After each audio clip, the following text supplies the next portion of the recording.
A vida nos deixa feridos. Às vezes, sentimos que ninguém nos entende, nem mesmo Deus.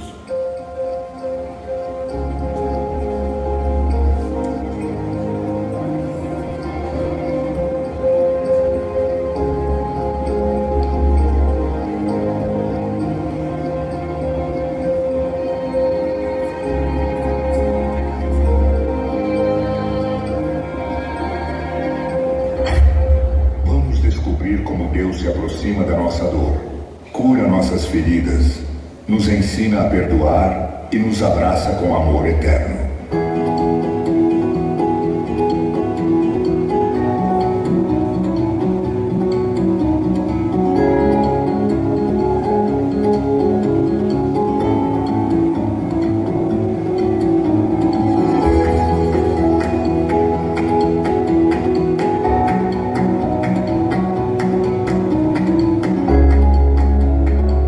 Esta é a nossa série, Abraçados pelo Amor.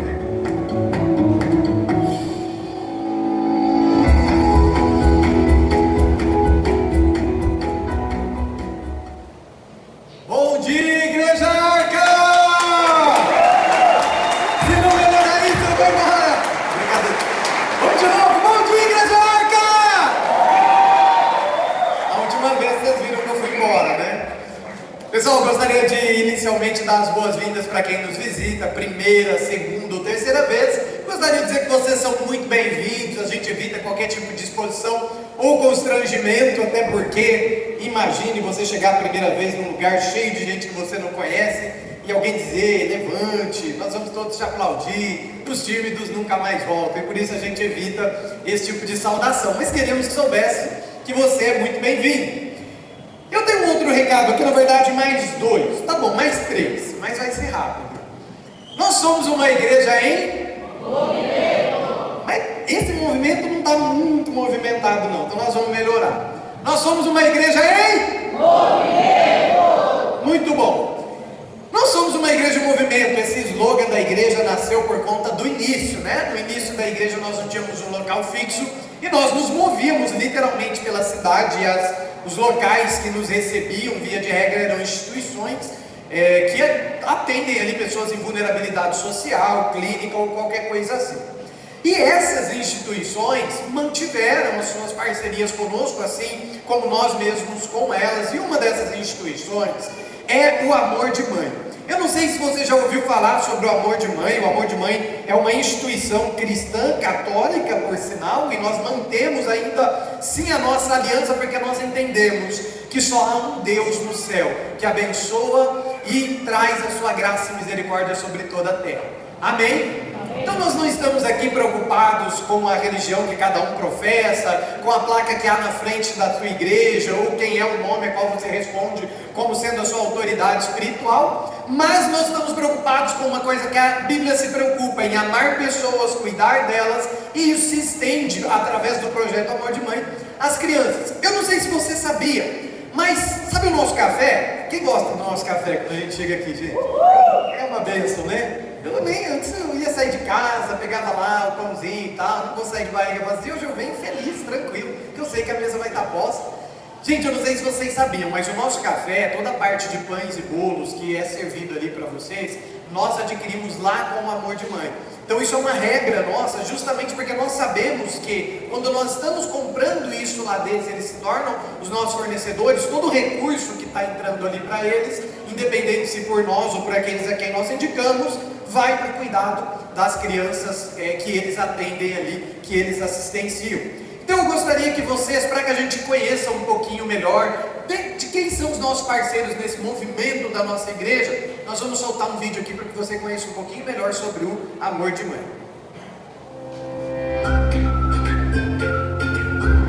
Oi pessoal, quer conhecer o Amor de Mãe comigo? O Amor de Mãe nasceu em 2007 e hoje acolhemos 220 crianças de 6 a 15 anos. Aqui ficamos no contraturno escolar. Aqui é um lugar acolhedor e de muita paz. Recebemos atendimento dos profissionais, da assistência e da educação.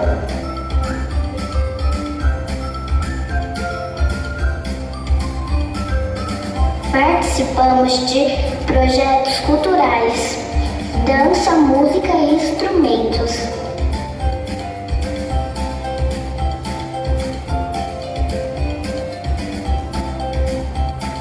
E também de projetos esportivos. Tudo pensando em nosso desenvolvimento.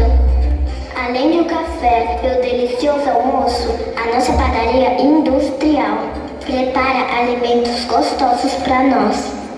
A padaria Amor de Mãe produz diversos produtos que são vendidos para vários lugares, mercados, igrejas, eventos. E toda essa renda ajuda o Amor de Mãe crescer e continuar esse lindo projeto.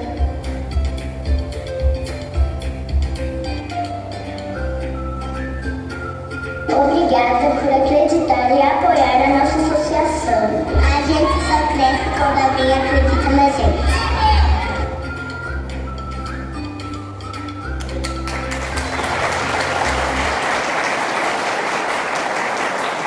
Então, essa é uma das instituições a qual nós servimos aí em parceria para promover aquilo que Deus tem nos chamado para ser, que é uma igreja em movimento. Falando nisso, gente, hoje tem quebra de paradigma de novo.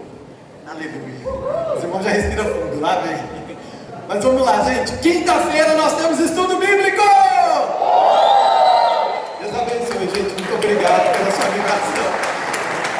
Nós ficamos, eu brinco assim, mas a gente fica muito feliz, gente. Eu já participei de igreja quando a gente marcava estudo bíblico, ou as famosas EBDs, né, que aconteceu no domingo de manhã. Cara, ia 2, 3 pessoas, no máximo ali, 4, 5. E a gente consegue receber aí 30, 40 pessoas no estudo e compromisso de cada um. Então a gente fica muito feliz. Mas vamos para a nossa palavra. Nós estamos numa série, o último domingo o pastor Wesley deu início aqui a uma série que nós vamos estar trabalhando nos próximos dias, nas próximas semanas, que é a série Abraçados pelo Amor.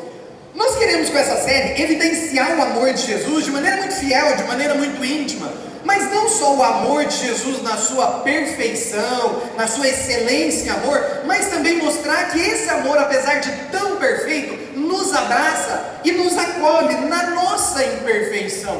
E enquanto a gente consegue, o quão a gente consegue ser imperfeito, ser indiferente para Jesus. E um dos princípios bíblicos que mais evidencia isso é uma das mais populares ordenanças da igreja, que é o princípio da ceia do Senhor. E quando eu inicio a palavra falando isso, talvez algumas pessoas já vão deduzir: hoje é dia de ceia, olha, acertei o domingo que eu vim, glória a Deus. Vamos descobrir juntos. Eu vou pedir para que você abra a sua Bíblia, o seu aplicativo, ou se quiser ler aqui na projeção com a gente também. 1 Coríntios, primeira carta apostólica do apóstolo Paulo aos Coríntios, capítulo 11, verso 24 e 25. 1 Coríntios capítulo 11, verso 24 e 25. Diz o seguinte: e havendo dado graças, o partiu e disse: tomai, comei, isto é o meu corpo que é partido por vocês. Façam isso em memória de mim. Semelhantemente também, depois de cear, tomou o cálice, dizendo: esse cálice é o novo pacto do meu sangue. Façam isso todas as vezes em que o beberdes em memória de mim. Amém? Geralmente depois de recitar esse texto, a gente toma um cálicezinho, come o pão, né? A gente olhando para as mãos, não tem nada, mas e aí? Como é que vai ser? Mas vamos lá, então entender algumas coisas, gente. A ordenança da ceia do Senhor, embora muito popular, é uma ordenança pouco conhecida. E alguém já vai dizer: mas que paradoxo é esse, pastor? Como é que algo é muito popular e ao mesmo tempo muito pouco conhecido? Popular no seu sentido religioso, a ceia do Senhor é. Todo mundo tem uma ideia, formatada, desde o catolicismo na hoxa até a ceia formatada nos moldes evangélicos de se fazer, alguns uma vez por mês, o primeiro domingo, o segundo domingo, alguns fazem com o pão sem o fermento, outros não. Aí hoje em dia é mais moderno, vem aquele cálicezinho pequenininho, já na tampa já tem um pãozinho, já vem com o selinho adesivo da igreja, é bonitinho, sim ou não? Eu acho muito legal, mas é popular. Agora, a pergunta é: será que, apesar de popular, de fato é conhecido? E com isso eu quero entrar no primeiro ponto com vocês. A ceia do Senhor não é uma prática meramente religiosa de repetição e uniformidade. Alguns irmãos já estão assim: vixe, ele jogou o óleo no lixo. E agora? Para quem deixa eu introduzir a brincadeira, né? Para quem não entendeu aí a sátira, nós não fazemos menção ao óleo, né, na nossa igreja, porque nós entendemos ser um conceito extra-bíblico, né? E aí, claro, não dá para eu discorrer, mas a mensagem está nos nossos canais aí do YouTube. Se você quiser, a gente pode enviar para você entender porque a gente não faz menção ao óleo. De fato, o óleo ungido não existe. Eu sei que você vê isso aí nas igrejas, mas vamos lá, por isso que eu fiz a brincadeira. Mas a ceia, gente, ela não é meramente uma prática de repetição, uniformidade religiosa, embora a gente tenha tornado ela assim. Então você percebe que alguns irmãos, se passa o domingo, né, teve a ceia ali, aí passou um mês, já os irmãos já começam a cutucar o pastor, e aí? Vai ter ceia não? Né? Porque nós criamos um conceito de uniformidade religiosa em cima de algo que é muito mais amplo, e aí nós nos enganamos a respeito da ação que aquilo tem, ou da reação que essa ação tem de tomar ceia. Então a gente acredita que se a gente tomar aquela ceia no domingo, a gente vai ser meio que purificado, né? A gente vai passar o mês inteiro. Ou se não toma ceia no mês, imagina, eu tenho que viajar, pastor. Aí o dia que eu fui viajar caiu a ceia, e agora? Não vou ser abençoado esse mês? Como é que vai ficar? Tem ou não tem a mentalidade assim? Tem muita gente que tem, claro que você não vai assumir, mas tem muita gente que tem essa mentalidade. E outra, vou brincar mais. Quem aqui vai na igreja desde criança? Desde pequenininho, criança. Agora, seja sincero, quem aqui, porque era criança, não era batizado, não era isso, não era aquilo, né? Um monte de coisa aí. Quem aqui já, quando criança, foi proibido de tomar ceia à sua vontade? Gente, aquilo era mágico pra mim, cara. Que teia chorava, né? Queria tomar a ceia. Não pode, é santo, não pode tomar a ceia do Senhor, o sangue de Jesus.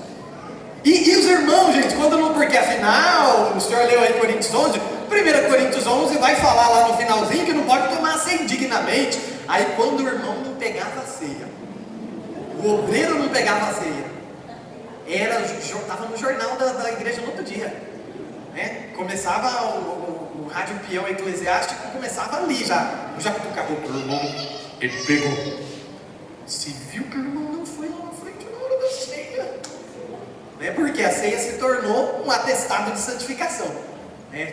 Aí o pastor dava aquela pescoçada ali, todos os obreiros tomaram a ceia, a igreja está bem.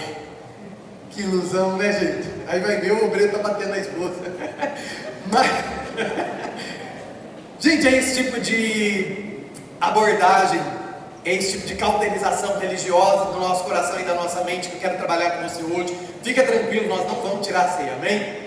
Pelo contrário, vocês vão entender que aqui nessa igreja a gente faz a ceia todo domingo, a gente faz a ceia toda segunda-feira, a gente faz a ceia toda terça-feira, a gente faz toda quarta-feira. Você vai entender isso comigo. Então eu quero convidar você nesse momento a fazer uma análise, uma reflexão analítica e bíblica a respeito. Será que Deus nos direcionou a isso mesmo? Será que é isso? Que a ceia do Senhor é essa bolachinha? Não é pão, não é bolachinha. Será que é essa bolachinha aí? Será que é esse Del Vallezinho, né? Porque é suco Del Valle, né? Será que é isso aí mesmo que tem um efeito mágico, transcendente, que nos purifica? Será? E assim, a pergunta é retórica, você sabe que a resposta óbvia é não. Mas vamos começar a entender então com uma pergunta objetiva. Biblicamente, o que é a ceia do Senhor? Isso já nos leva para o segundo ponto. Se a ceia não é um ato meramente religioso, então o que ela é de fato? Para ser bem objetivo, gente, essa parte aqui eu vou me prender um pouco mais ao texto aqui, mas para ser bem objetivo e resumido, eu diria com base na Bíblia que a ceia do Senhor é a parte da sua palavra que precisa ser executada o tempo todo, fazendo com que o comer físico do pão e o beber físico do vinho, que é o Del Valle, o beber físico do vinho, sejam só um pequeno símbolo momentâneo que reflete a realidade contínua do nosso dia a dia, do nosso estilo de vida. Ou seja, a ceia, ela não é um pão, ela não é um suco da uva, ela representa a ceia do Senhor, ela representa o memorial de Cristo. A ceia não é algo que eu como, não é algo que eu bebo, mas é a maneira como eu vivo quando eu não estou comendo e nem bebendo nada na igreja. Assim como, por exemplo, quem se lembra da semana passada, falando bem rapidinho, que eu falei do exemplo da aliança, quem se lembra? Deixa eu ver, uns 4. O que eu falei sobre a aliança, gente? Quem é que é casado e usa uma aliança? Levanta a mão, deixa eu ver. Eu chego lá, Jesus, falta pouco. Eu vou até trocar de mão aqui, só para fazer o exemplo, né? Para parar de passar vontade. noiva está aqui do lado assim. Mas, gente, vamos supor que já passaram-se 15 dias ou mais, então está na mão esquerda, né? Os mais próximos vão entender. Isso aqui é o meu, essa aliança, o objeto físico, é o meu casamento, gente? Sim ou não? Não é. Ela representa fortemente, ela tem uma importância representativa muito grande.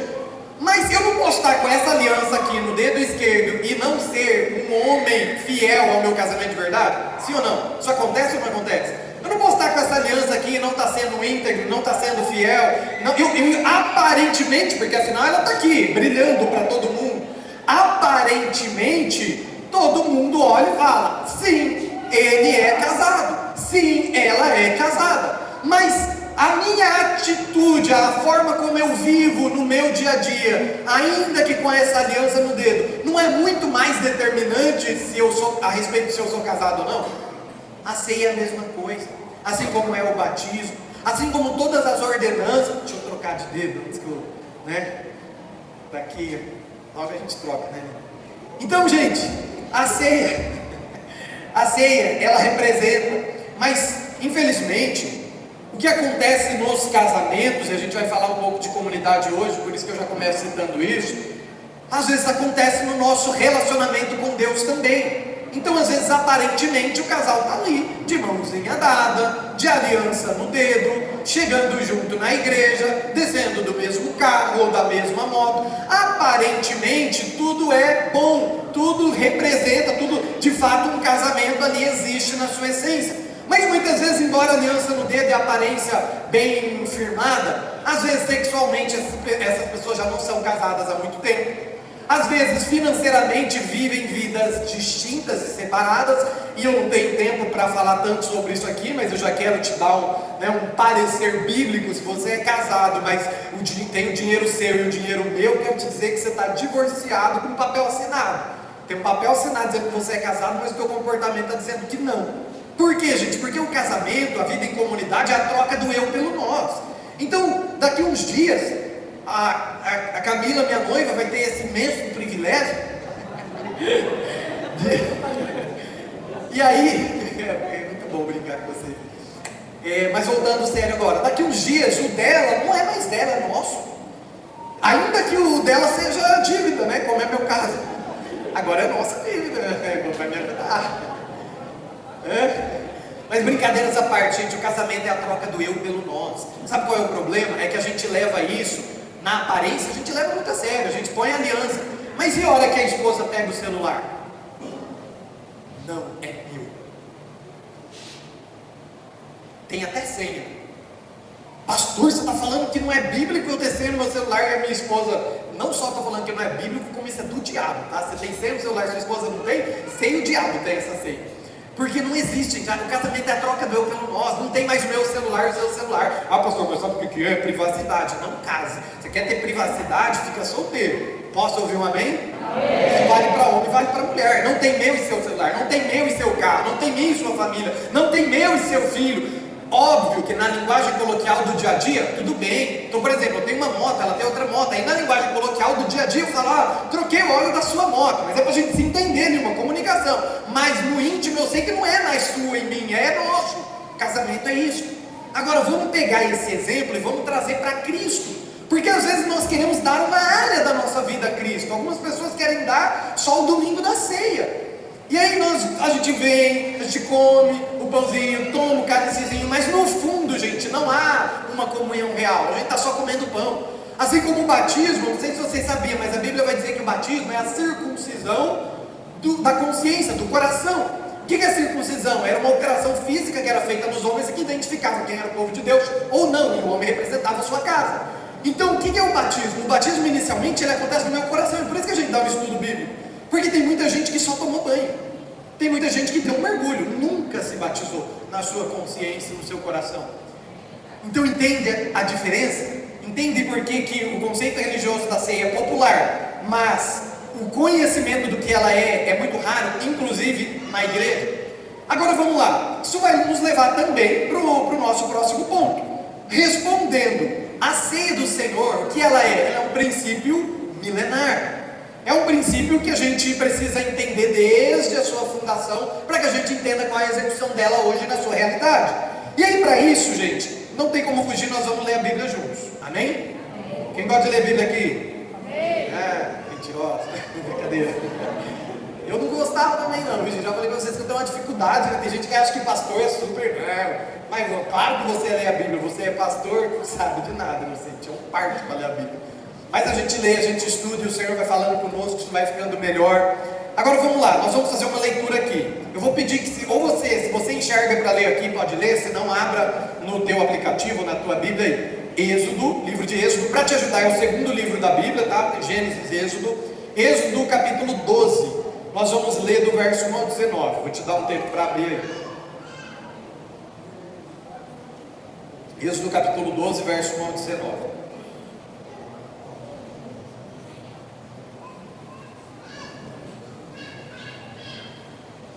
Podemos? Vamos lá, verso 1 diz assim, ó: E falou o Senhor a Moisés e a Arão no Egito, dizendo: Este mesmo mês será para vocês o princípio dos meses.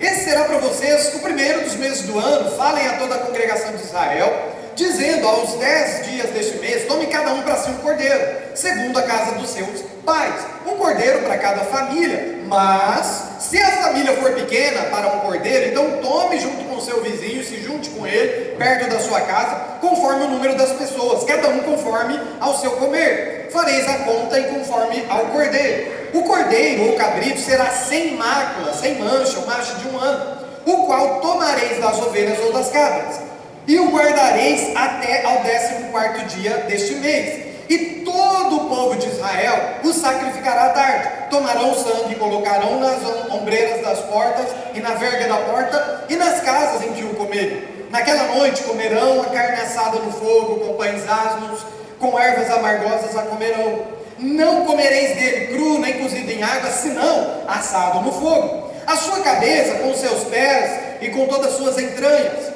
Nada dele deixareis até amanhã, mas o que dele ficar para amanhã queimareis no fogo. Assim, pois, o comereis: os vossos lombos cingidos, os vossos sapatos nos pés, o vosso cajado na mão, e o comereis apressadamente. Esta é a Páscoa do Senhor. E eu passarei pela terra do Egito esta noite, ferirei todo o primogênito na terra do Egito, desde os homens até os animais, e todos os deuses do Egito eu farei juízo, diz o Senhor. E aquele sangue será para você sinal nas casas em que estiverdes. Eu, vendo o sangue, passarei por cima de vós, e não haverá entre vós praga de morte, quando eu ferir a terra do Egito. E este dia vos será por memória, e vocês o celebrarão por festa ao Senhor nas vossas gerações, por estatuto perpétuo, ou seja, para sempre. 7 dias comerão pães asmos, ao primeiro dia tirareis todo o fermento das casas de vocês, porque qualquer que comer pão levedado, desde o primeiro até o 7º dia, aquela alma será eliminada de Israel. E ao primeiro dia haverá uma santa convocação, e também ao 7º dia farei santa convocação. Nenhuma obra se fará neles, senão o que cada um houver de comer. Isso somente aprontareis para vós. Guardai, pois, a festa dos pães asmos, porque naquele mesmo dia tirei o vosso exército, ou o vosso povo, da terra do Egito. Pelo que guardareis este dia nas vossas gerações para sempre. No primeiro mês, aos 14 dias do mês, à tarde, comereis os pães asmos, até aos 21 dias do mês, à tarde. Por 7 dias não se acha nenhum fermento nas vossas casas, porque qualquer que comer pão levedado, aquela alma será cortada, eliminada da congregação de Israel. Assim o estrangeiro como o natural da terra. Amém? Amém. Quem nunca leu agora está treinado. Pessoal, esse texto, Êxodo capítulo 12, ainda nos primórdios do início da relação entre Deus e os homens e da criação, ainda no princípio de conceito da criação, Deus institui ali a primícia do que viria a ser a ceia posteriormente. A ceia do Senhor, ela é instituída por Jesus anos mais tarde, séculos na verdade mais tarde, nesse momento da festa judaica. Deixa eu abrir um parênteses aqui, gente. Nós vamos fazer uma interpretação dos princípios dessa festa. O que isso quer dizer? Que nós, nesse ponto da história que nós vivemos hoje, em relação àquilo que nós praticamos, do Novo Testamento, o período da graça do Senhor, nós não praticamos festas judaicas. judaicas. E, de novo, não é nossa temática hoje, mas eu sei que alguns vêm de uma outra igreja, né, alguma outra comunidade, ajuntamento, onde se celebram festa do tabernáculo, festa da colheita, festa da Páscoa, isso, aquilo. E eu, como eu disse, gente, vai nos nossos estudos bíblicos, mas assim, não é também correto isso hoje. Por quê? Porque o judaísmo não é o cristianismo. O cristianismo tem raízes, sim, no judaísmo, mas ele é uma disruptura. Então, para eu ser cristão, eu não posso ser judeu. Para eu ser cristão, qualquer tipo de prática judaizante, ela precisa ser tão reprovada quanto a idolatria, ela precisa ser tão reprovada quanto o paganismo, e ela precisa ser tão reprovada quanto qualquer outro tipo de adoração que não use Jesus como a chave hermenêutica, que não tenha o Novo Testamento como interpretação do Antigo. Amém? É por isso que a gente não faz menção do óleo aqui, e é por isso que a gente precisa que vocês entendam o que é a ceia do Senhor, para que você não pratique de um ato religioso somente, mas viva aquilo que Deus quer que você viva e aprenda da parte dele. Então deixa eu contextualizar para você um pouquinho do que nós lemos, porque algumas pessoas talvez não estejam tão habituadas a essa linguagem. O que nós acabamos de ler é a história do povo de Israel. O povo de Israel foi escravizado por pelo menos 4 séculos, né, uma média aí de 400 anos, eles ficaram escravizados pela nação egípcia, como consequência das suas próprias escolhas. Então eles fizeram muitas escolhas erradas, as quais Deus tinha pedido e mandado eles não fazerem, e como consequência disso eles perderam várias guerras. Perdendo essas guerras, eles se tornaram escravos por muitos séculos. 4 desses séculos foram escravos da nação egípcia. Deus levanta pessoas como Moisés, Arão, Josué, aí alguns já começam a se tornar melhor na história. Moisés, Arão, Josué, pessoas levantadas por Deus. Deus levanta para promover a libertação de Israel como um povo, para que eles fossem livres daquela escravidão. Por que Deus faz isso? Porque senão eles seriam dizimados com o tempo, né? Eles iriam morrer por conta de quanto estavam sendo subjugados por essa escravidão. Nesse processo, Deus, além de promover inúmeros milagres, né, tem toda aquela questão das 10 pragas e tudo mais, além de Deus promover inúmeros milagres, ele também deu ordens claras para Israel, de como deveriam se comportar no processo dessa libertação. Aí entra uma coisa que eu preciso que você aprenda em relação ao Antigo Testamento, gente. O Antigo Testamento, ele é para nós um registro histórico daquilo que Deus fez no meio do povo, jogando à luz do Novo Testamento um ensino para nós que precisa ser didático. Então, por exemplo, gente, quando Deus mandava matar o cordeiro, perceberam que a ceia não era com pão? Perceberam? Não era com vinho. Era um cordeiro que era morto, o sangue dele era derramado de fato, e aí esse sangue era passado nas portas das casas, e aí esse cordeiro era assado no fogo e eles comiam. Era um jantar mesmo, muito bem regado, e era comido com algumas outras coisas, como por exemplo ervas amargosas, tinha alguns outros itens que eles comiam, não era só o cordeiro. Mas todo esse ritual, toda essa prática ritualística, ela tem um apontamento didático. Então, por exemplo, se você percebeu, a Bíblia vai dizer que no texto tinha que ser um cordeiro sem mácula. Sem mácula é sem defeito, sem mancha, não podia ser aleijado, não podia estar machucado, era um cordeiro perfeito. Aí lá no livro de 1 João, quando João Batista, ou melhor, no Evangelho de João, quando João Batista observa Jesus vindo até ele declara a respeito de Jesus, dizendo que eis o Cordeiro de Deus que tira o pecado do mundo, aquele que promove a libertação. Então aí você começa a entender por que aquele cordeiro que Deus mandava pegar e fazer aquele churrasco ali para fazer a ceia, não era qualquer cordeiro, não podia simplesmente, pega aí qualquer um aí. Ele tinha que ser selecionado, aquele cordeiro era cuidado às vezes durante anos e anos, para que aí então chegasse ao ponto de perfeição e cuidado para poder ser sacrificado pelo povo. Então entende que tudo aquilo que o Antigo Testamento traz como história, aponta para o Novo Testamento para que seja executado como princípio. Amém? Ficou claro? Às vezes é meio filosófico aí, mas com o tempo a gente vai pegando e vai entender. Então quem esse cordeiro representa? Obviamente Jesus. É por isso que depois, quando Jesus pega e vai fazer a ceia, ele não faz mais com o cordeiro, porque ele é o cordeiro. Então ele fala, o cordeiro vai morrer na cruz, vocês param de matar cordeiro agora, porque agora a morte perfeita, não é mais uma morte momentânea, a morte perfeita vai acontecer, então vocês não vão mais matar cordeiro. Aí ele pega o pão e ele mesmo parte. Percebeu que o primeiro texto que nós lemos diz que Jesus tomou o pão e partiu. Quem era o pão na representação do próprio Cristo? Ele mesmo, inclusive ele disse isso, eu sou o pão que caiu do céu. E quem partiu o pão? Quem era o pão? Jesus. Quem partiu o pão? Jesus. Em 1 João, Evangelho de João e alguns outros evangelhos, quando ele está quase morrendo na cruz, ele ninguém tira a minha vida, eu mesmo a dou.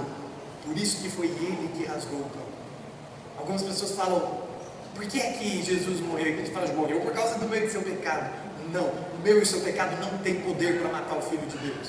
Não, ele morreu porque nós precisávamos da salvação. Não, a nossa necessidade de salvação não tem poder para matar o Filho de Deus. Ele era o Filho de Deus. Ignoremos então a soberania de Deus. Só existe um ser que tinha poder para matar o Filho de Deus. Sabe quem era? Deus. Quem matou Jesus? Deus matou Jesus. Por isso que ele falou, mas Jesus não era Deus, pastor? Sim. Por isso que ele declarou, ninguém tira a minha vida, eu mesmo a dou. E aí no momento da ceia ele disse, tomai, comei, partindo do pão. Quem partiu Jesus? Ele mesmo. Agora sim, por que ele fez isso? Porque um sacrifício antes do cordeiro limitado, de um cordeiro imperfeito, de um cordeiro que era criado por homens, não era suficiente para trazer a salvação eterna. E aí Jesus fala, então eu vou lá como cordeiro de Deus, e eu vou trazer a salvação definitivamente. E aí eles param de matar cordeiro e só partem o pão para nunca mais esquecerem disso. Amém?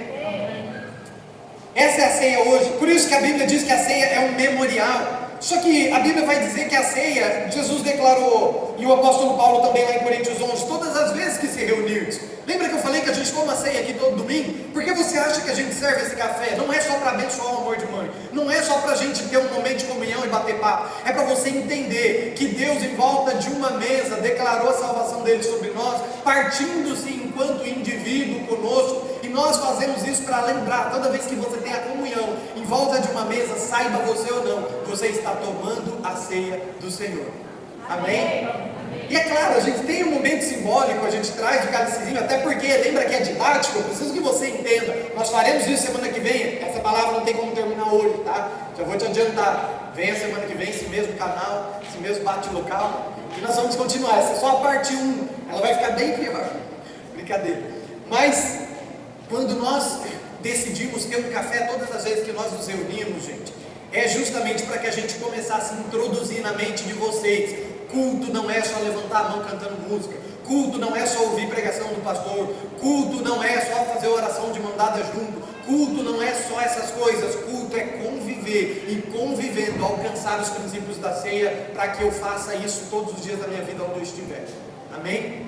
E para isso, como é que eu vou alcançar os princípios que eu não conheço? É por isso que o nosso próximo ponto é os princípios eternos dos ensinos da ceia. Isso é o que mais importa para a gente entender. E aí já vou tranquilizar o teu coração, porque semana que vem a gente vai ter sim a celebração com o cálicezinho, né, o pãozinho, ok? Mas se você não puder vir, está tudo bem, você tomou a ceia hoje no nosso café. Amém? E se você não puder vir no café durante um mês, eu trabalho viajando, às vezes acontece comigo, não tem problema. Você pode pegar na sua casa o pãozinho, o suco da uva, o vinho, que pode ser também, desde que você não tenha problema com isso. Mas você pode pegar, celebrar, consagrar lá com a sua família e tomar a ceia do seu pai. O pastor não tem que ter a bênção do pastor, não, gente. O sacerdócio de Deus no Novo Testamento, ele é universal, é a todos os crentes. Amém? Pastor, você está dizendo que eu posso tomar a ceia na minha casa? Não sou eu que estou dizendo isso, é a palavra de Deus que está dizendo isso. Amém, gente? E quando eu posso tomar, pastor? É uma vez por mês, então eu não faço lá em casa quando eu não puder tomar aqui. Se quiser, faça todo dia.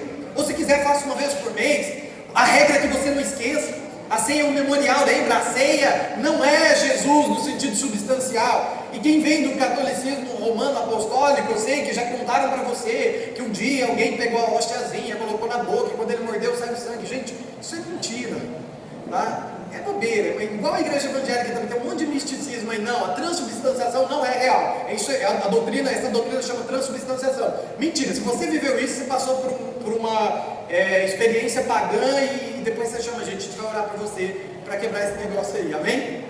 Não tem que derramar mais sangue. Se você mordeu o pão e saiu sangue, tem alguma coisa muito errada, você mordeu a língua. E aí, amém? O sangue perfeito de Jesus já foi derramado, nenhum sangue mais precisa ser derramado. Amém, gente? Glória a Deus! Então vamos lá, os princípios eternos dos ensinos da ceia. Então, vamos na leitura de novo aí, Êxodo 12. Dá uma olhadinha no verso 3, você já vai começar a pegar os princípios. Versículo 3 fala assim, ó, 3 ao 5. Falem a todo o povo de Israel, dizendo: aos 10 deste mês, tome cada um para si um cordeiro, e segundo as suas casas dos seus pais, um cordeiro para cada... Vamos lá, um cordeiro para cada família. Um cordeiro para quem, gente? Para cada família. Cada família. Mas se a família for pequena, vai sobrar muito, né? O cordeiro às vezes é grande e tal. Não tem problema, junta com o vizinho, não precisa ter família. A questão não é consanguinidade. Então pegue, junta com o vizinho, mas tem uma regra: você não vai celebrar esse cordeiro sozinho. Perceberam que essa é a regra? Se ficar aí muito para você, vai juntar com a outra casa ali. Só não faça sozinho, e será o cordeiro sem mácula. Então, gente, primeiro princípio da ceia: sozinho, jamais. Por que a gente fica batendo nessa tecla com vocês? Não ande sozinho, não caminhe sozinho, sozinho jamais. Porque um princípio, uma das coisas que nós vamos aprender a respeito do princípio da ceia do Senhor é que Cristo, sendo o Cordeiro de Deus, nunca projetou-se para que ele fosse desfrutado sozinho. Deus planejou que o Cordeiro de Deus fosse desfrutado em comunidade, em família. Por que você acha que o diabo bate tanto em família? Por que você acha que as ideologias modernas, que as ideologias que nós temos visto aí, inclusive invadindo as nossas escolas, algumas das nossas igrejas, batem tanto na unidade da família? Porque não se desfruta do Cordeiro sozinho. Toda a prática de isolamento denuncia distanciamento de Deus e de seus princípios. Então aqui entra um perigo que hoje a gente vive, né, com a globalização, que é a tecnologia. A tecnologia, gente, às vezes ela parece nos aproximar, ela parece aproximar as pessoas, e se você usar ela bem, pode ser legal. Eu, por exemplo, tenho um irmão de sangue que mora em outro país muito distante, leva muitas horas de voo para chegar lá, e nesse ponto a tecnologia é uma bênção. A gente consegue falar se vendo, a gente consegue ter informações dele muito rápido. Agora, por outro lado, gente, a tecnologia trouxe uma coisa que nunca existiu, mas a gente inventou: culto online. Sabia? Outra decepção. Sabia que culto online não existe? Biblicamente é uma aberração. Não existe culto online, pastor. Na pandemia a gente desviou todo mundo então. Não, gente. Mas um culto, a própria palavra culto, ela precede congregação, reunião, povo, família, comunidade. Agora, claro, online é o que? É um socorro, é uma coisa para a gente usar de vez em quando. Profissionalmente, tudo bem, reunião online e tal, mas gente, imagina a gente falar aqui, eu e o pastor Wesley, falar: ó, gente, tô meio cansadão, não tô afim de ver vocês me encheram o saco já, então vai ter culto online, assiste lá na sua casa se você quiser, eu vou ligar aqui a câmera aqui. Por que isso é terrível, gente? Porque a mesma tecnologia que, se usada da maneira correta, aproxima, é aquela que distancia. Por exemplo, se eu pregar aqui online, vamos supor que eu pregue sobre perdão. A palavra sobre perdão vai chegar em você, mas se não tem ninguém próximo de você, a prática não vai chegar. Porque você vai perdoar quem se você está vivendo sozinho? Vai perdoar quem se você se isolou? Por isso que todo isolamento denuncia um distanciamento da palavra de Deus. A mesma coisa de comunhão. Imagina uma pregação sobre comunhão, né? Que bom que os irmãos, que bom e agradável, quão bom e agradável que os irmãos andem em comunhão. Imagina a gente pregando isso online, aí você olha para o lado, não tem ninguém.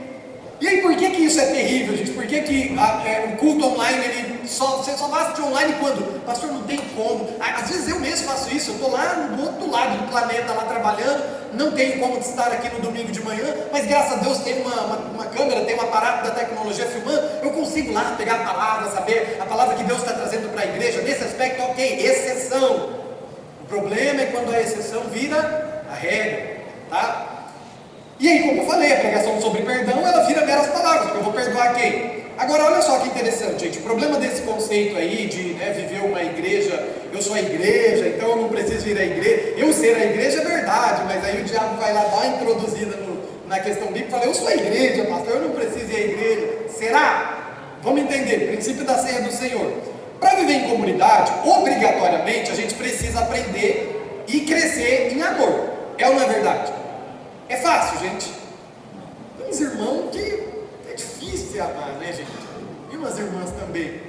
Mas se eu arrumar um jeito de não amar quem é difícil de amar, eu cresço na minha capacidade de amor, sim ou não? Não. A mesma coisa quando eu penso no perdão que eu acabei de falar.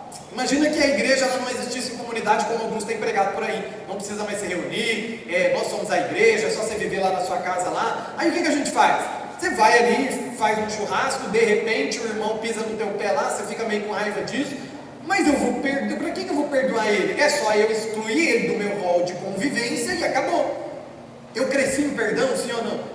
Não, eu cresci em egoísmo. Eu fiquei mais parecido com quem? Com Cristo ou com Satanás? Ficou claro, né? Percebe por que o distanciamento e por que o estar em comunidade para Deus é importante? A mesma coisa, paciência, gente. Eu vou ter paciência com quem? Se eu viver sozinho? Então, vou pegar o exemplo do casamento de novo. Algumas irmãs, deixa eu cutucar as irmãs agora. Algumas irmãs, às vezes falam assim para mim, pastor, sabe o que é? Eu não tenho um pingo de paciência. E está namorando. Aí fala, mas você pretende casar? Não, eu quero me casar. Mas você não tem um pingo de paciência? Sim. Mas você pretende casar? Sim. Eu não tenho um pingo de paciência? Também.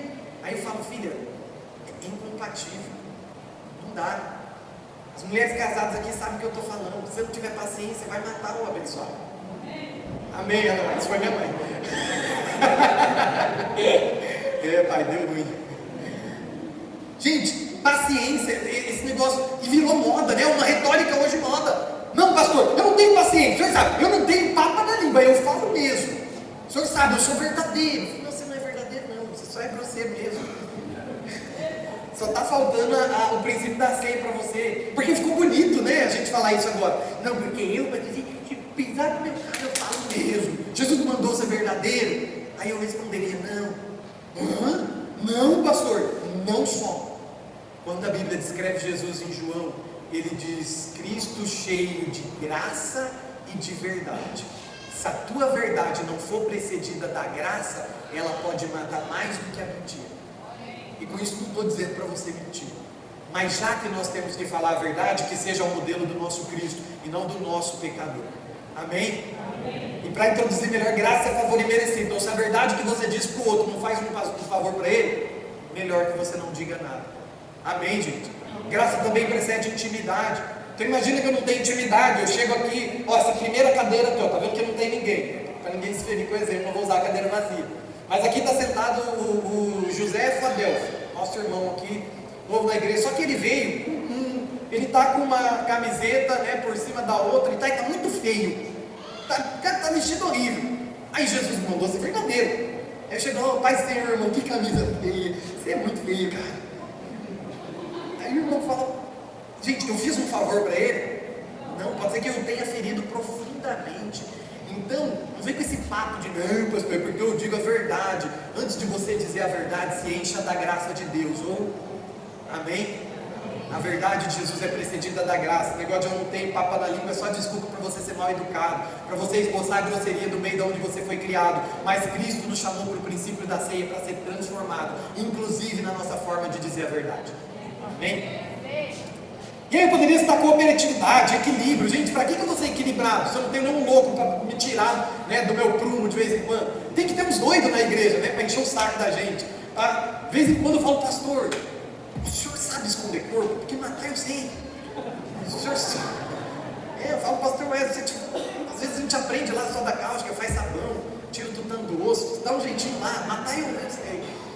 Aí a gente pensa melhor e fala, não, a gente precisa viver em equilíbrio, em amor. Mas gente, brincadeiras à parte, vocês perceberam que todos esses princípios, deixa eu voltar, não dá nem para falar todos, mas eu falei de amor, falei perdão, falei paciência, cooperatividade, equilíbrio. Tudo isso, se eu procurar em Gálatas 5:22, é chamado de fruto do Espírito. E tudo isso são as características do Senhor Jesus. Então quando eu vivo em comunidade e me desafio em todas essas coisas, com quem eu me torno mais parecido? Com Jesus. Por isso que o Cordeiro não foi feito e não foi morto, não foi imolado para que a gente desfrutasse dele sozinho. Jesus quer que você desfrute dele em comunidade, custe o quanto custar. Amém, gente?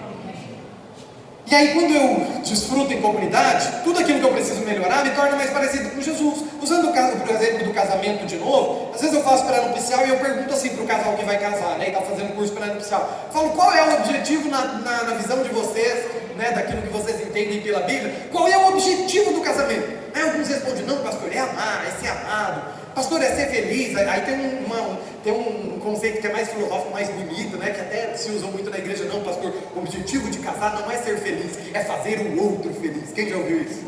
Gente, até é bom, não é que não seja. Agora, se eu perguntar qual é o maior objetivo de um casamento, é fazer o outro feliz? O maior não é. É ter filhos? É povoar a terra? Não, esse é o primeiro. Segundo a Bíblia é o primeiro, mas não é o maior. É crescer financeiramente, alcançar independência financeira, comprar muita coisa, viver bem. Esse é o objetivo? Não, gente. O objetivo do casamento é o objetivo de qualquer outro princípio de comunidade que a Bíblia traz. Me fazer mais parecido com Jesus. Então, se eu entrei no meu casamento e eu não me tornei mais paciente, meu casamento não está cumprindo o propósito. Se eu entrei no meu casamento e eu não me tornei mais compreensivo, amoroso, meu casamento não está cumprindo o propósito. Se eu entrei no meu casamento e eu não me tornei uma pessoa mais equilibrada, meu casamento não está cumprindo o propósito.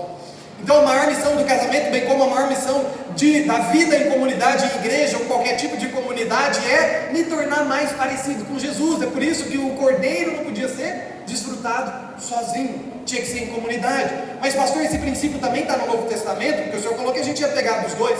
Vamos então para 1 Coríntios 11, versículo 20, de sorte, vou ler o versículo 20 aqui, 1 Coríntios capítulo 11, de sorte que, quando vocês se unem num lugar, não é para comer a ceia do Senhor, porque quando comeis, cada um toma para si antes do outro a sua própria ceia, e assim um fica com fome e o outro se embriaga.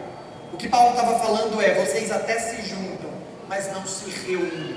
Vocês estão no mesmo lugar, mas estão agindo individualmente, porque um come e o outro fica sem comer, porque esse um comeu demais. Ou seja, eu não estou me preocupando com o outro, eu só estou comendo. E aí, quando nós trazemos isso para o princípio da ceia, gente, a gente vem para a igreja para quê? É só para comer? É só para reter? É só para absorver? É só para receber? Ou nós estamos vindo aqui nos preocupando com quem somos em comunidade? É por isso que o cordeiro tinha que ser celebrado entre uma ou mais famílias, porque tinha que ser em comunidade. Olha o que a Bíblia diz em Provérbios 18:1: busca satisfazer o seu próprio desejo aquele que se isola, ele se coloca contra toda a sabedoria. Quer achar um jeito de ser o menos sábio possível? Se isole e não tenha contato com muitas pessoas. Se isole e não se envolva muito com as coisas da igreja. Pastor, eu vou lá, mas você sabe, eu não quero me meter em nada, hein? Não me chamam para orar, não me chamam para estudo bíblico, eu quero ir lá, sentar, ouvir uma palavra de bênção e ir embora. Deixa eu te dizer uma coisa, meu irmão, você é muito bem-vindo se você quiser fazer isso, mas eu tenho uma péssima notícia. A Bíblia está dizendo que você está indo contra toda a sabedoria, se você age assim. Mas é difícil, aí eu concordo. Quem acha que é difícil, diga amém. Vocês acham fácil? Quem acha que é difícil, diga amém. Vocês acham que é difícil, vocês não convivem comigo. Pergunta para Camila. É difícil demais. Mas quando a gente pensa, mas pastor, é difícil, eu tenho uma palavra para você em Provérbios também sobre essa dificuldade. Provérbios 27:7 diz o seguinte: assim como o ferro afia o ferro, o homem afia-se no seu companheiro. Aqui está falando desse companheiro, uma palavra que reflete a todo tipo de relacionamento interpessoal. Gente, aí fica uma pergunta: como é que o ferro afia o ferro? Como que é? Faz o gesto aí, os homens. Vocês sabem afiar a faca, né? Como é que o ferro afia o ferro? Atrito. E o problema é que a gente fica fugindo dos atritos, né, da igreja.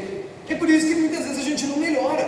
É por isso que às vezes a nossa paciência não foi aperfeiçoada, o nosso amor não foi aperfeiçoado. Eu entrei cheio de ódio no coração há 2 anos atrás na igreja, eu continuo odiando. Eu só aumentei o número de pessoas que eu odeio, mas continuo odiando. Por quê? Como ferro afia o ferro, assim o homem afia-se no seu companheiro. Gente, afiar o ferro é um ato de atrito que o torna melhor. Você pega uma faca afiada não é melhor do que a que não está afiada? Assim somos nós. O que vai nos melhorar? Porque fazer churrasco é bom, dar risada é bom, vir ouvir uma palavra abençoada do pastor é ótimo, mas isso não vai te melhorar. O que vai te melhorar é quando você estiver numa situação de adversidade com o teu irmão e você precisar ceder, e você precisar lidar com o atrito que a relação de vocês causou. Amém? Faz sentido ou não?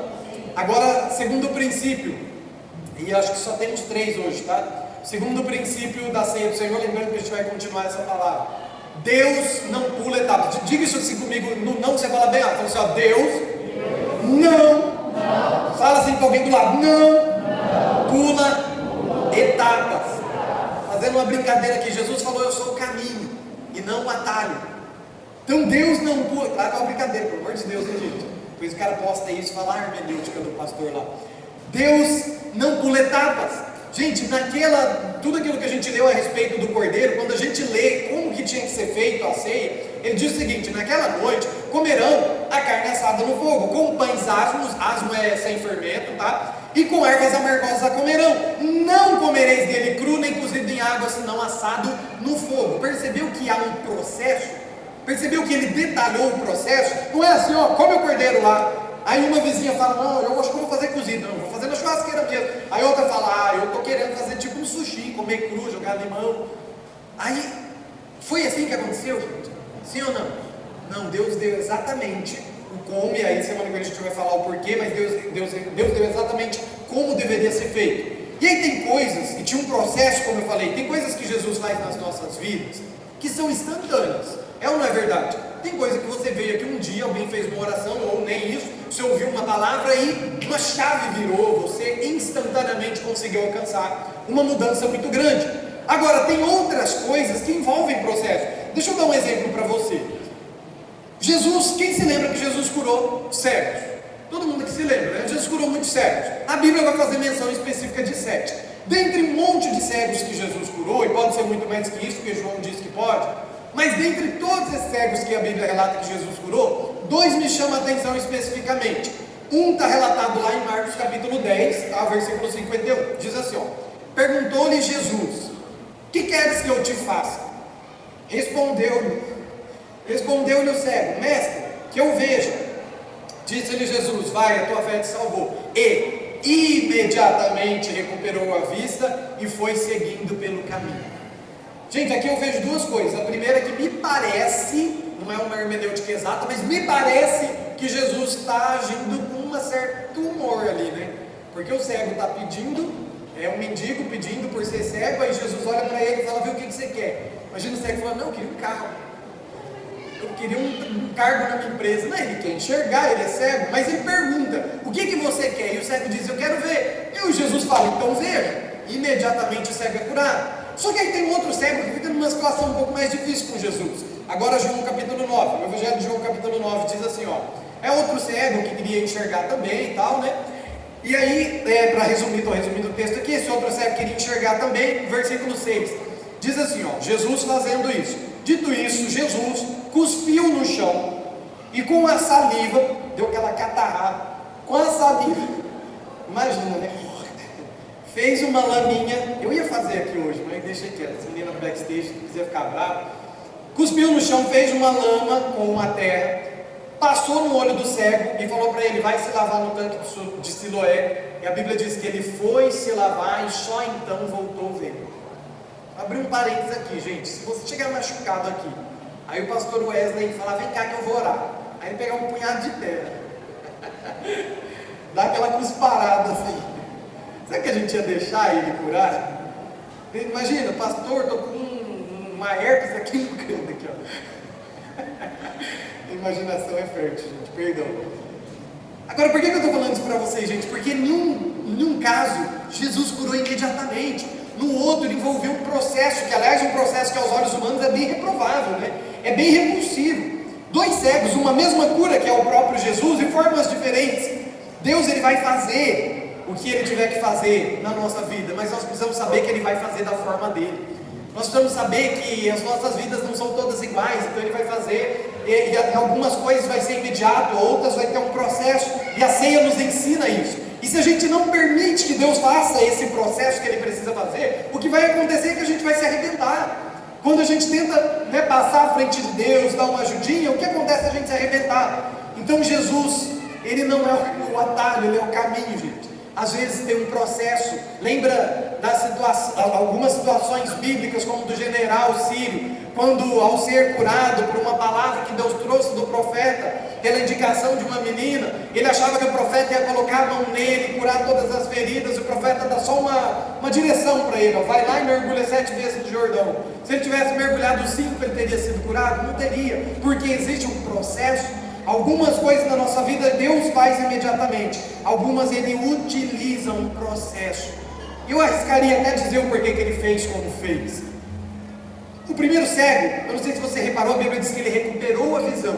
Isso nos dá um indicativo de que ele não é um cego de nascença, porque em algum momento da vida ele perdeu a visão e agora ele recuperou. O segundo cego, a Bíblia vai deixar bem claro que ele era cego de nascença. Então toda a mentalidade que ele tinha do mundo era uma escuridão. Ele tinha uma maneira de encarar o meio social diferente de qualquer outra pessoa. E aí toda a matéria-prima que Jesus usa para fazer com que ele seja curado pelo meio de um processo está relacionado à mesma matéria-prima que Deus usou conosco para nos moldar na criação, porque a Bíblia diz que Deus fez um boneco do pó da terra. A Bíblia também diz em Gênesis que o vapor subia sobre a terra e umedecia a terra, então não foi feito terra seca, obviamente. E a Bíblia diz que da boca de Deus foi soprado o fôlego da vida. Percebe a semelhança? Por que saiu da saliva? Porque saiu da boca daquele que representava Deus, e a matéria-prima da terra era a mesma. É como se Jesus estivesse dizendo para aquele cego de nascença: eu não estou só curando a sua vista física, eu estou refazendo a sua maneira de se conectar comigo, eu estou refazendo a sua maneira de encarar as coisas.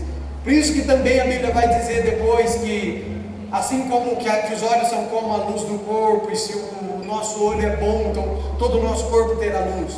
Deus estava ensinando para aquele homem: a partir de hoje você vai passar a ter vista física, mas você precisa entender que a maneira como a tua mente vê as situações da vida vai determinar se você vai ser doente ou se você vai ser curado de fato. E muito daquilo que a gente vive hoje, gente, está relacionado à maneira como a gente vê o mundo. As pessoas mais gratas, hoje a ciência já reconhece que as pessoas mais gratas geralmente são as que menos adoecem. As pessoas que menos reclamam são as que menos adoecem. Percebe que todos esses princípios estão dentro do princípio da ceia do Senhor. E aqui o último princípio que eu quero falar com você hoje: relacionamento não se estoca. O mesmo texto que nós vimos o processo de Deus em relação ao cordeiro, em relação à ceia, então também vai dizer que nada daquilo que eles faziam podia ser deixado para o dia seguinte. Absolutamente nada. Então vocês vão juntar em família e comer. Se for um cordeiro muito grande para uma família, pega uma outra família. Vocês vão fazer esse negócio em comunidade. Essa é a regra. Fez em comunidade, ok. Agora deixa eu dizer uma coisa para vocês: se sobrar, não tentem consumir no outro dia. Essa era a mensagem da regra da ceia naquele momento. Se sobrar, não tentem utilizar no outro dia. Queime com fogo. Quem conhece mais de Bíblia já vai fazer uma semelhança com o pão que caiu do céu. Lembra o maná? Tinha que ser comido quando? No dia. Se guardasse, apodrecia. Qual é a mensagem aqui? Todo esse princípio da ceia do cordeiro representa a relação nossa com Jesus. E aí Deus está dizendo: não se estoca relacionamento. Não dá para você guardar a oração. Que me perdoem os irmãos mais experientes na fé, mas de vez em quando eu vejo uma soberba gigantesca das pessoas dizerem assim: pastor, eu sou crente no Senhor Jesus Cristo há 30 anos. Aí 4 segundos depois ela está falando assim: nossa, não, aquilo eu não perdoo jamais, eu não tenho paciência. Aí, perceberam a incompatibilidade? Pastor, porque o senhor está falando, o senhor quer pregar para mim? Eu vou na igreja há 10 anos, há 20 anos. Deixa eu te dizer uma coisa: princípio de Deus não se faz estoque, oração não se faz estoque, comunhão não se faz estoque. Eu não preciso ir mais tanto na igreja, pastor, sabe por quê? Eu já liderei, eu já cuidei de igreja, eu já sei tudo. Por que eu tenho que ir lá ouvir vocês? Deixa eu te dizer uma coisa: oração, comunhão, crescimento em perdão, amor, nada disso se faz estoque. Amém? Todo dia recebemos um novo. Todo dia como maná que caía. Todo dia como cordeiro não poderia ser guardado para o dia seguinte. Não há nada que você possa estocar para o dia de amanhã. É o que você recebe hoje, é o relacionamento que você tem hoje, é o perdão que você dá hoje, é o amor que você contribui hoje, é o equilíbrio que você busca hoje, ser melhor do que ontem, é todos os dias. Por isso que eu falei para vocês, essa igreja não toma ceia uma vez por domingo, uma vez por mês, no segundo ou no terceiro domingo.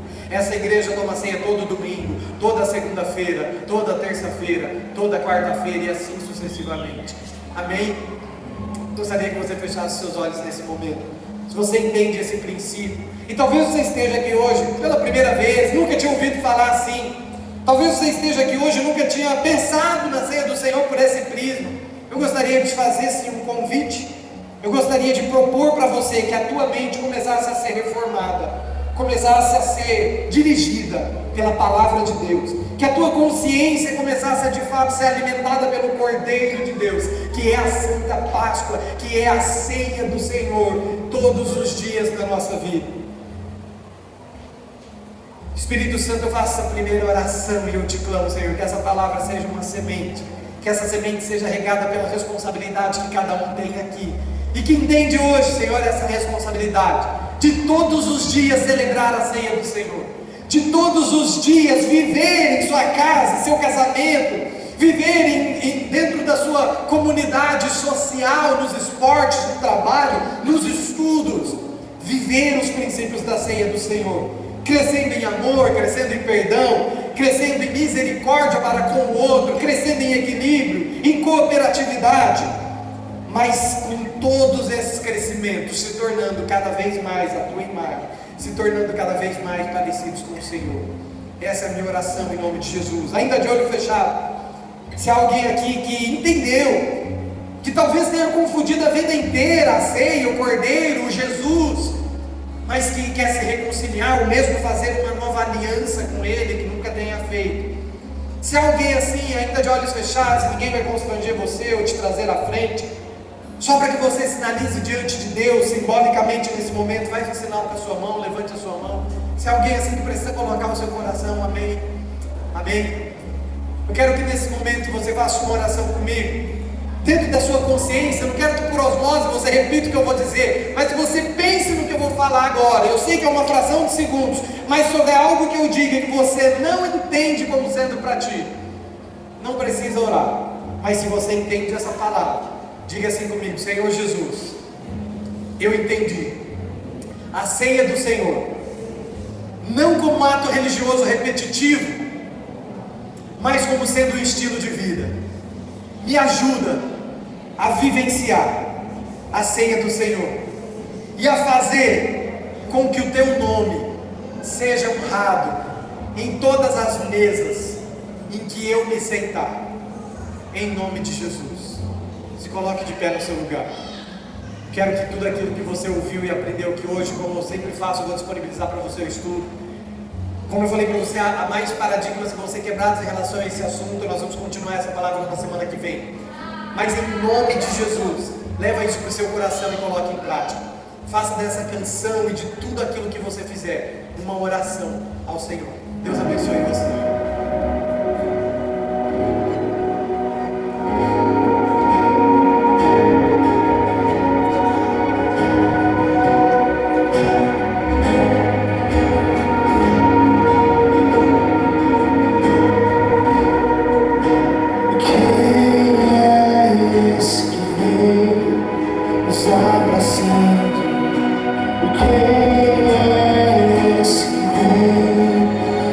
Nos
Deus abençoe e até domingo que vem.